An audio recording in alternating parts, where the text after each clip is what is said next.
example, agriculture industry, our food and industry, have we invested enough in that?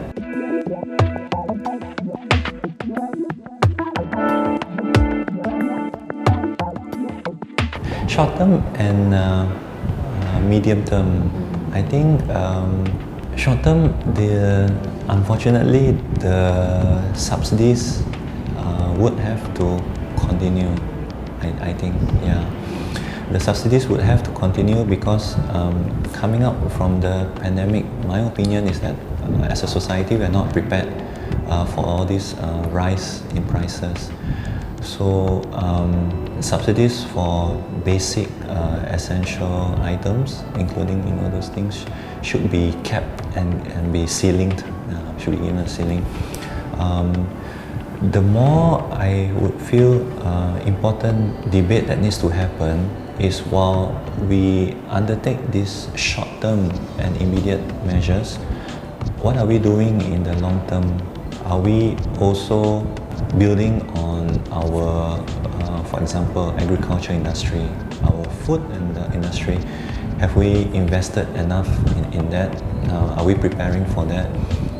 Number two is, but this has already been discussed, and then I think it's a matter of time before the government makes an announcement. The idea of reforming our petrol subsidy, yeah, that is on the cards. I think there are many research and studies which have shown already that the subsidy benefits the more well-to-do groups in society. But even then, that has to be given a timeline and tempered with a gradual, systematic plan.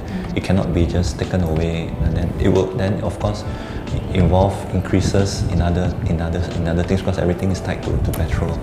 So that's the other debate that has to happen already. But then it would seem that it's happening, but I don't know for when and how long. But then, so one is the food agriculture industry, one is the restructuring of the petrol subsidy. But I would feel that the other thing would be to relook at, again, I feel this is really fundamental at the institutions and also government expenditure. Corruption is still the biggest issue. I know the question is tied to inflation and cost of living, but it is very difficult to implement policy reforms and economic reforms if institutions themselves are not transparent and are not independent. So if we were to reform the tax system, if we were to have subsidies, who gets these subsidies? Who do they channel to? Who are the people getting all this? There have been reports of within the food industry of certain groups or cartels existing. Who are these people? Right? Has there been a transparent exposure of who benefits from all these subsidies and expenditure? I think, yeah, I would like to say again, I think corruption and political leadership, political will, and institutions are also important, because if we don't address this, there will always be leakages, no matter how much we subsidize, no matter how much the government spends, no matter how much money is channeled into those programs, because there will always be siphoned elsewhere. Yeah. There are various parts to that. So one is, I don't think at the present moment, because we have just gone through one change to that amount, so perhaps it would not happen anytime soon. Maybe in the next 2 years, maybe when it's up for review again, perhaps.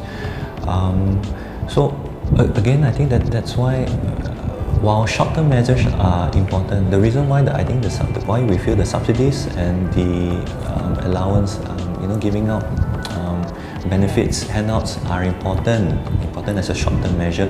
It's just untuk tahan as a stopgap and as a short-term measure. But moving forward, there needs to be a reform to the whole economic system.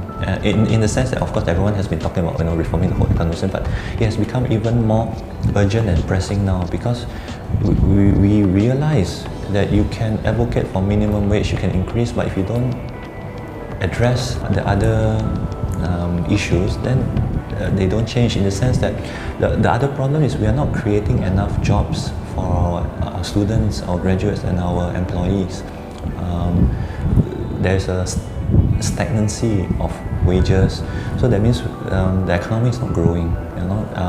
It's run based on labor intensive, low wage jobs.